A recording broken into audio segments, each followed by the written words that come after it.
Hey, it's Wednesday night and it's time for Rebel Wrap Up. We're here at Circuit World in Blue Ridge. Uh, hey, look outside, it's a little dark. I think this weekend, don't forget to turn your clocks back. All right, so we're at Circuit World here in Blue Ridge. Rebel Wrap Up with head coach Jim Pavo. We got offensive coordinator Justin Pierce. Our guest tonight, our sophomore halfback Cole Earls, senior defensive lineman John Samora, senior running back Dakota Archie, and senior defensive back Dylan Frank. We got on the couch with us. Let's see if I got this right. We got on the couch with us to start Cole Earls, got it right, and Dakota Archie, got it right. Okay, I gotta see if I got it right. So anyhow, I am your host BKP. We want to thank Pizza Hut for providing the pizza and drinks for our players and coach tonight as we get started. Now, as we're in region 7-3A, and we always start out giving you the highlights of where the region stands. The Dawson is 4-1, East Hall is 3-1, Franklin is 3-2, Banks County is 2-2, Fannin is 2-2, and Fannin is 2-2, West Hall is 1-3, and Lumpkin is 0-4. That's how 7-3A stacks up. Your Fannin Rebels are 4-4. They're 500 on the year, 2-2 in the region. Coach, we'll start with you. Double overtime.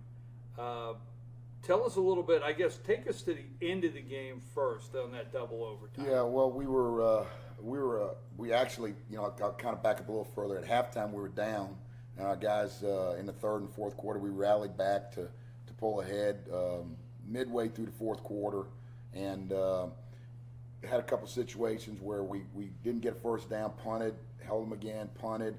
Looked like we were going to hold them, and then all of a sudden they, on 4th and 14, kick a 50-yard field goal to tie it up.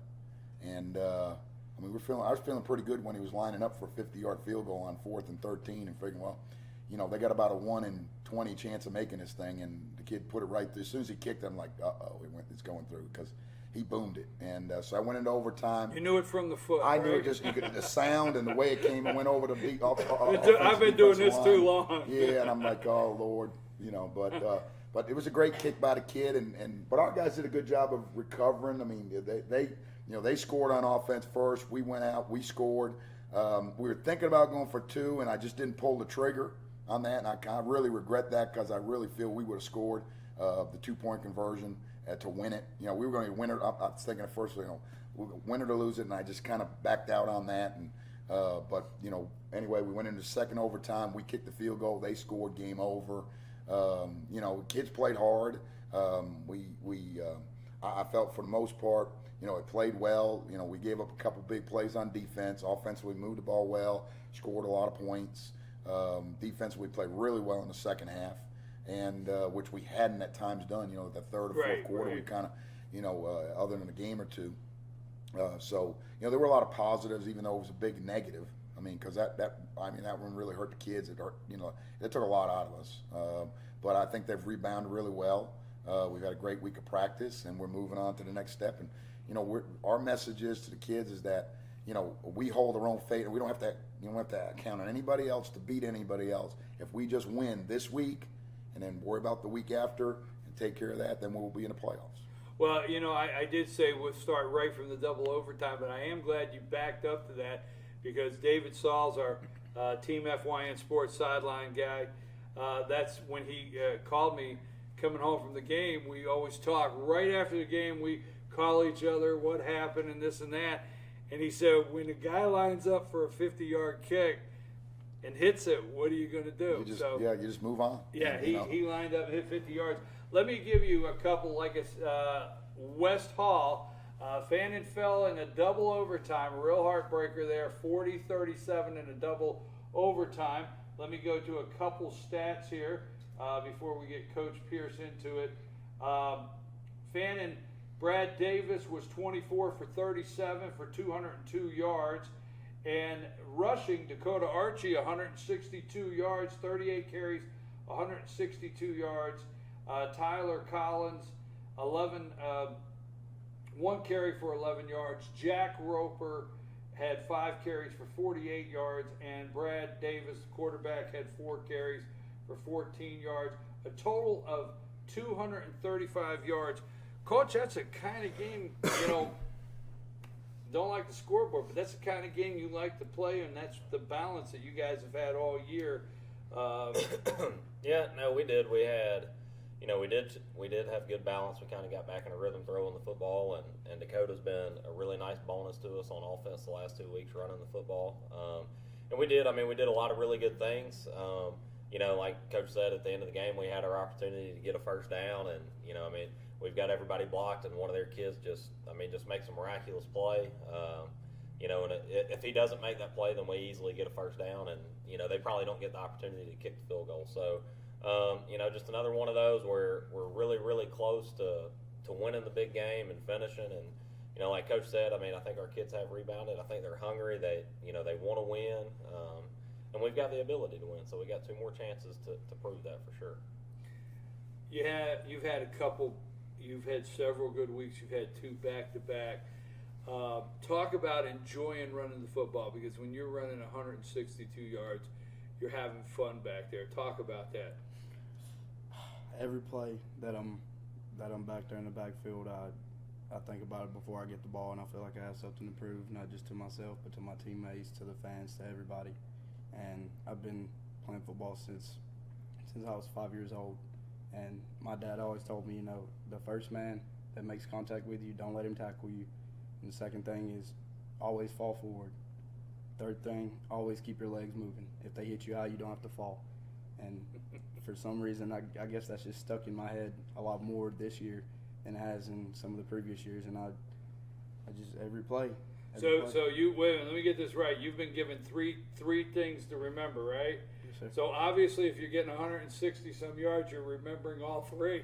You're not forgetting any of the I think 3, so. right? Huh? I think so. I love it. I love it. Football's a part of my life, and I just feel like I shouldn't take anything for granted, because you never know when it'll be your last opportunity. So every play I try to give it my all. I respect the way you say that, because football is the next play. The next play, I see a lot of guys play hard, great careers, and then something could happen, and every play needs to be 110%. And sounds like that's what you're going after. You enjoy it. Talk about your front line for a little bit, because another thing I always like to say when I get with an opportunity with a guy like you, Dakota, is you're not getting 162 yards if somebody's not blocking somebody. So talk about that. Exactly. I couldn't do it without them. I love those guys. Those big guys. They know what they're doing, and they help me. They help our team. They help the offense. They're great guys. There's times I get the ball and I look up and I don't see anything but blue jerseys, and I find a spot to go, get through, and I may be going down the field and I look up and there's one of my linemen blocking somebody else. After they just created a hole for me to come through. So I owe all of my credit to those guys. They really helped me do what I'm able to do. Cole, you're a sophomore on this team. Did you play last year on the team? Yes, sir. Okay, you're a sophomore. There's talk about being on this team this year. This is a solid team. You guys are playing quality football. You're having a good season. I know you'd like to have a couple more of those W's, but you're having a good season. You're playing good football. Talk about some of the leadership on the team, some of the guys you're looking up to, and how much you're enjoying the season.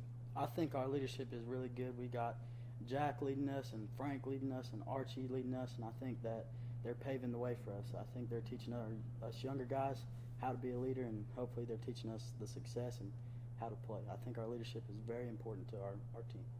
And I'm glad the way you put that, because these guys are on the sideline, they're coaching, they're giving 110%, but, when you cross that white line and you go out there in the huddle, they're not there. They're not there, and there has to be leadership out in that huddle, and some guys have to step up. And Coach, this week, because I don't know if you're going to have to leave after our first segment. This week you're going over to East Hall, and before we finish this first segment, you're going over to East Hall. What are you seeing in their defense this week that you're preparing for? You know, they just, like East Hall is every year, they've got a lot of really good athletes. You know, they've got guys that if you make a mistake with the football, they can really make you pay. And they are. I mean, they're playing well right now. They're 3-1 in the region, and you know they're playing with confidence. So, I mean, it's kind of like I say every week. I mean, I do say it every week. I think our success on offense is just us doing our job. You know, not letting them dictate us. Let us dictate them with what we do. But they do. They've got some really good athletes, and we're going to have to play well because I mean they're East Hall, and you know I mean they're a good football team. East Hall is coming off a win against Franklin, and they are 3-1. And I just tell you what, this entire region, this 7-3A, the entire region, there's football to watch every Friday night because every one of these teams, every team's a good team in this region. I mean, you got to play football every Friday night. Oh yeah. And in this region, and they've given up some points. They're giving up some points, and you're going over there. You have to travel over there, guys.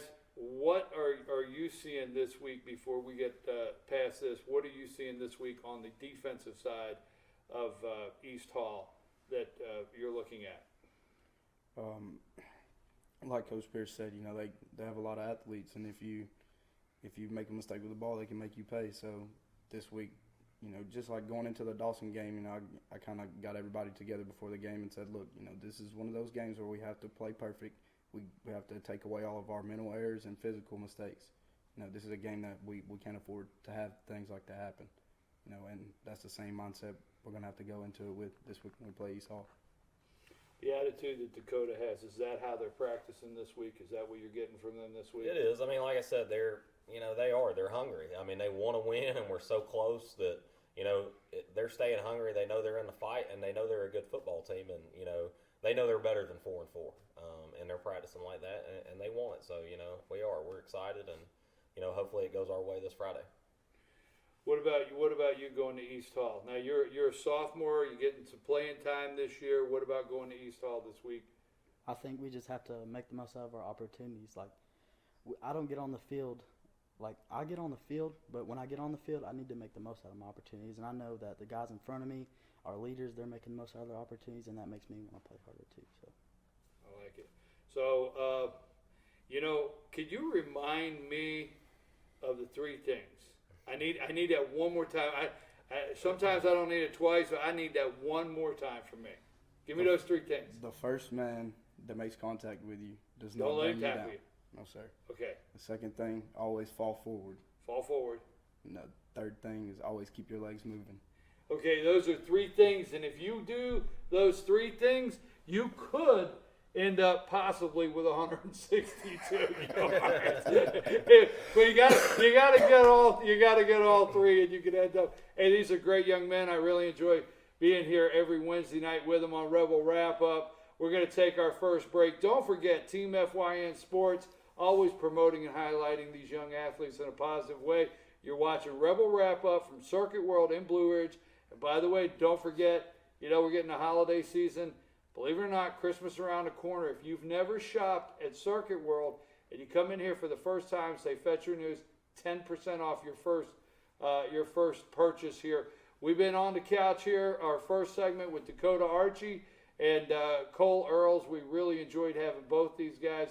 And Coach Pierce with us, the offensive coordinator. When we come back, we're going to have John Samora on the couch with us and Dylan Frank. We're going to talk some defense. We're going to talk about East Hall, and we're going to give another rundown on 7-3A, the region. We'll be back after these messages. I'm Sheriff Dane Kirby, and I'll stand up for you. I'm Stacy Nicholson, Sheriff of Gilmer County, and I will stand up for you. Stand up and speak out. No matter how rich, cool, talented you believe yourself to be, how you treat people ultimately tells all. I am Allison Sosby, District Attorney, and I'll stand up for you. Ella J. Tire Company since 1955. With a huge range of tires at the lowest price and fast, hassle-free service, Ella J. Tire is all you need every time. Ella J. Tire carries only the top brands in the industry. Cooper, Michelin, Mickey Thompson, Pirelli, and Yokohama. Stop in and let AES certified mechanics change your oil today. Life doesn't slow down for car maintenance, and LJ Tire won't either. If your car is tired of its tires, go to LJ Tire.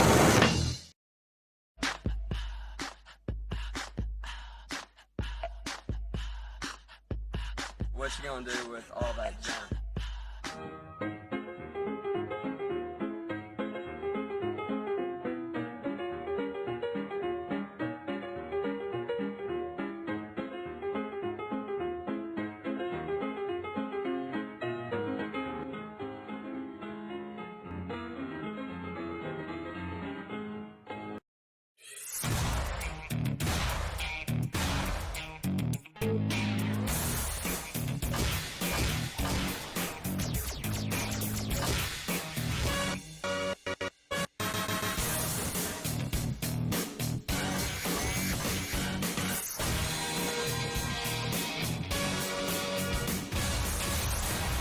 All-new Schottenkirk Ford in Jasper. Highway 515 South, Jasper. SchottenkirkFordJasper.com. North Georgia Diamond is your source for diamonds. Come on in to view the area's largest selection of fine jewelry at North Georgia Diamond. All repairs and designs are done on-site by our jewelers. And North Georgia Diamond has the lowest prices on loose diamonds. You can also sell your gold, silver, and coins at North Georgia Diamond between Walmart and Lowe's in East Ellijay. Locally owned by Bill and Allison Craig, North Georgia Diamond is your source for diamonds in North Georgia.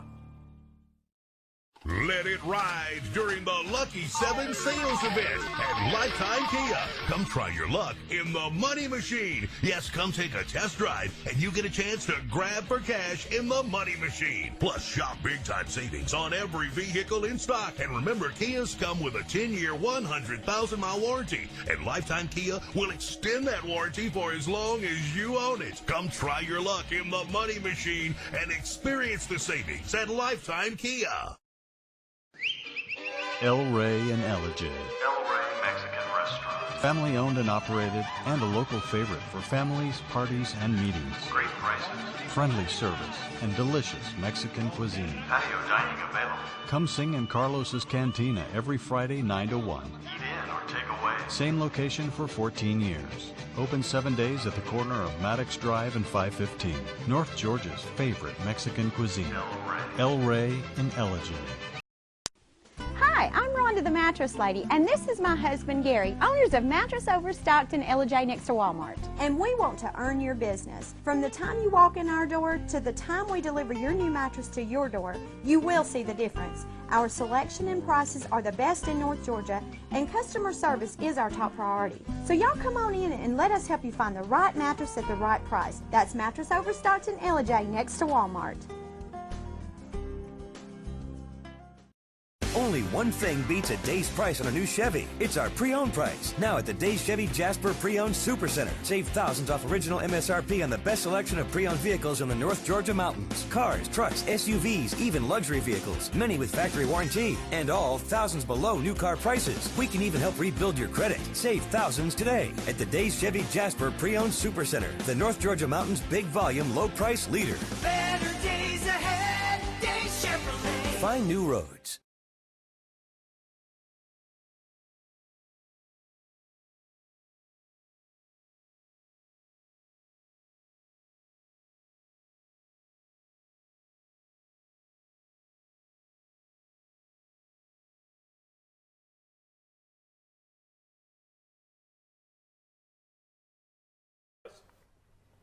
Hey, we're back.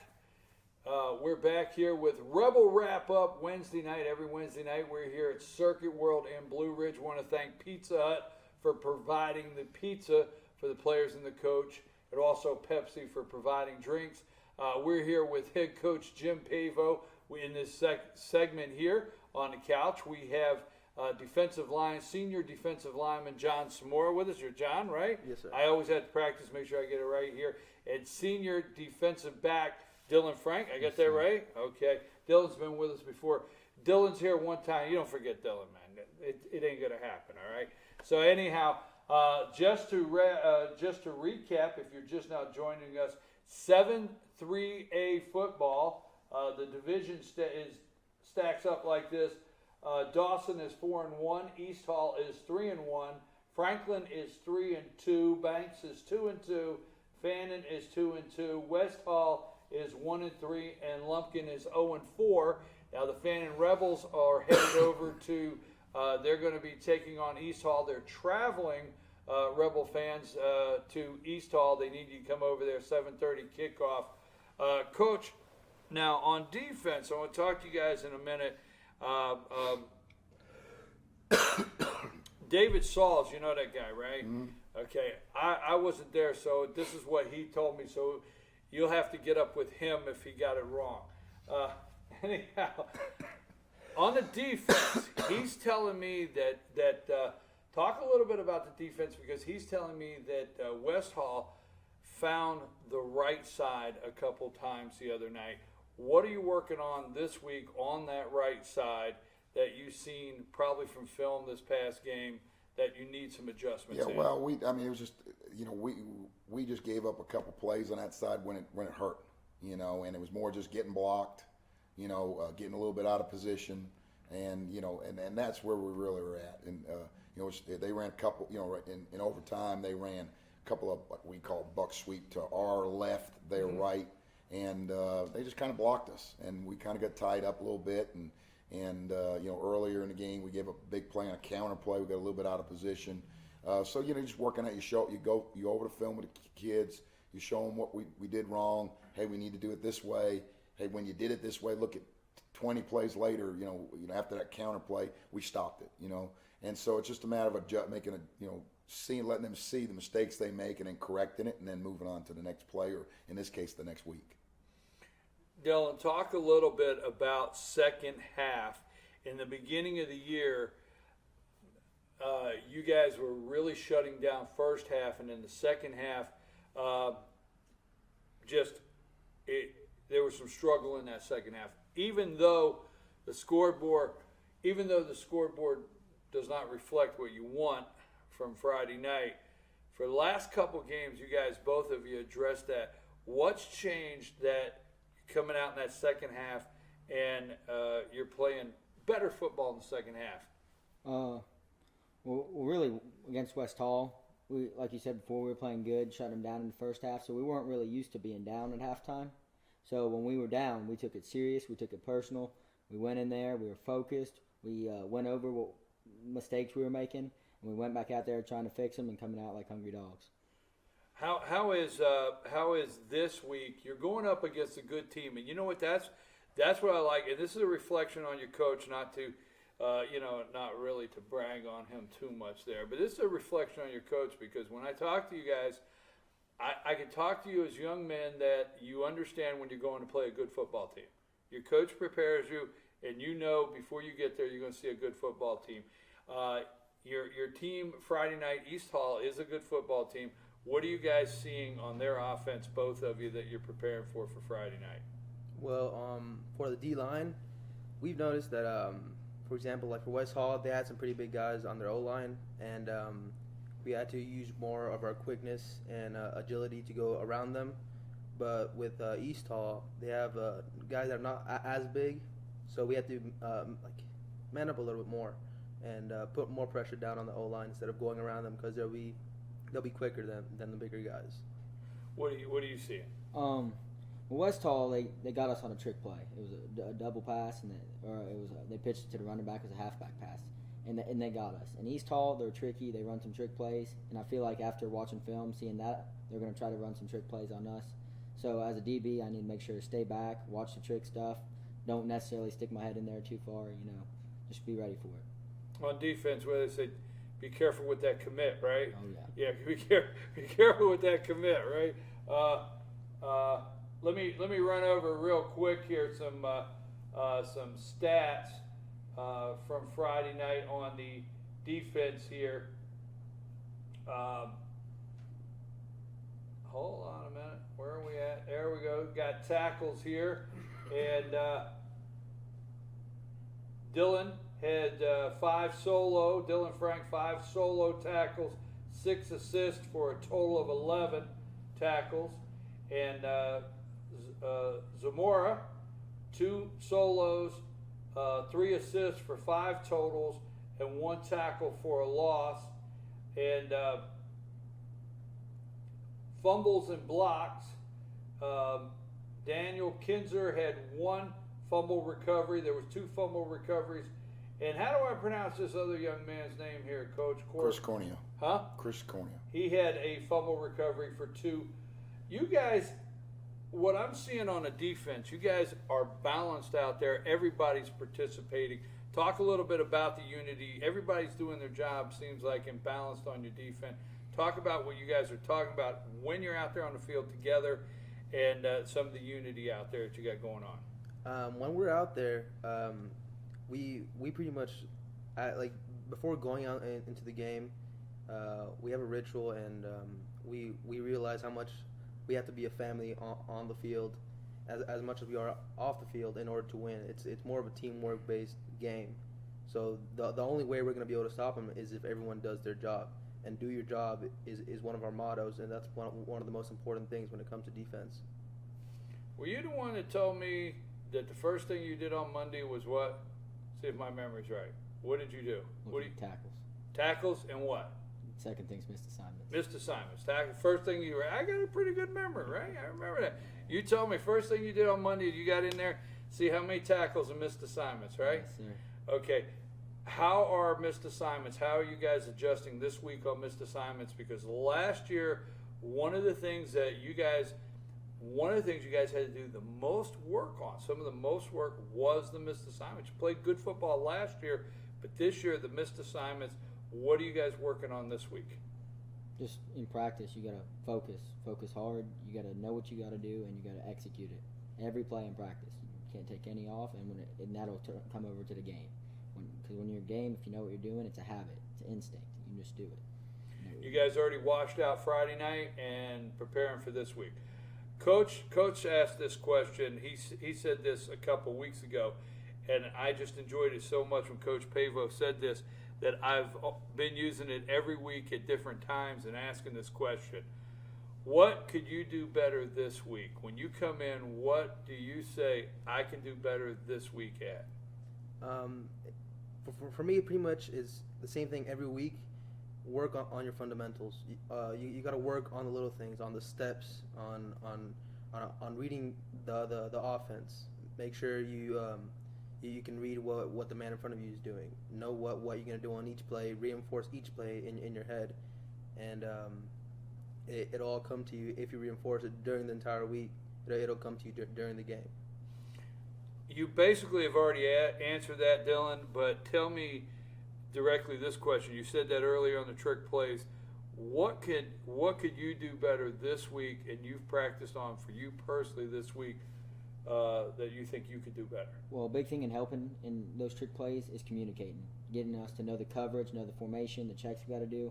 So this week we've been yelling out formations. We're yelling loud. We're talking to each other. We're counting the receivers that are coming out. We're making sure we know what formation they're in, what they can motion into, and what checks we got to make. Just making sure we know where we got to be. I like the way the coach started the show tonight when we opened the show up. You know, when you're the defense and you got the other team set to where you come off there, when a guy hits 50 yards to the uprights, you take your hat off and you go back and do your job again because he hit it, right? So, look, I wish you well Friday night. Coach, let me just get a wrap up here. I want to get a couple words on East Hall. What kind of team are you looking at? What kind of offense and defense before we wrap up that you think you're going to see? Defense, like Coach said, they're really athletic. They're a 3-4 like us, so our offense is really familiar with that, and we just got to do our job on offense. And I feel real confident the way they've been playing that they'll play well. Of course, you always want to take care of the ball. We did a real good job last week of taking care of the ball on offense. Defensively, we're going to see a spread offense like our offense.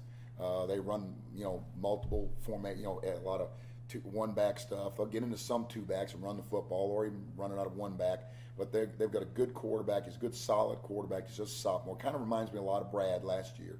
They've got a good tailback. He's quick. Not as big as like Tyler Beaver was last year, but he's quick and hits holes and has the ability to break things. They've got a couple of good outside receivers. One in the slot they put that number 5 that Marquise Jackson, who's got good speed and good hands that kind of go to him. He's kind of the go-to guy. And, like I said, they run a lot of trick plays. And really, to them, they're not trick plays.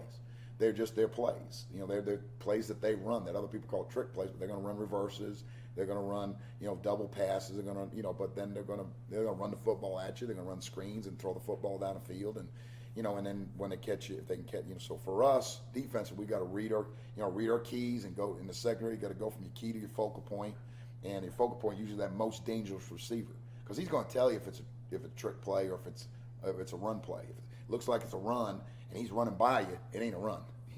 It's a halfback pass or a double pass or something like that. So talking to kids a lot about reading their key, but then go, especially in the secondary, reading their key, then going to their focal point. When the focal point be the next most dangerous receiver on their side, and then that prevents giving up those double passes and reverse pass type things. And if I go from my key to my focal point, now all of a sudden that focal point disappears. That tells me it's reverse, and I can start yelling reverse to the other side and help that other side, or recognize that, here that, hey, it's reverse coming to me. Coach, I appreciate it. I always appreciate you guys coming and being on the show. We wish you well Friday night. Hey, you've been watching Rebel Wrap Up here. It's on Wednesday night, every Wednesday night from Circuit World in Blue Ridge. We want to thank our guest tonight, head coach Jim Pavo. Also want to thank offensive coordinator Justin Pierce for being on the show. And Cole Earls, John Samora, Dakota Archie, Dylan Frank. Want to thank all of our guests tonight. And also, don't forget, they're traveling over to East Hall. Go over there with your team. The Rebels need you to be over there with them to support the team. 7:30 Friday night. Again, I'm your host, BKP. Also, follow us on Friday night at Fetcher News, Twitter at Fetcher News, hashtag Team FYN Sports, hashtag Fantasy Football. Keep up with the score. We'll be putting it out. If you can't make it over, you can follow us on Twitter. Again, we will see you next week. Don't forget Team FYN Sports, always promoting and highlighting young athletes in a positive way. Thank you, Pizza Hut and Pepsi. We're out.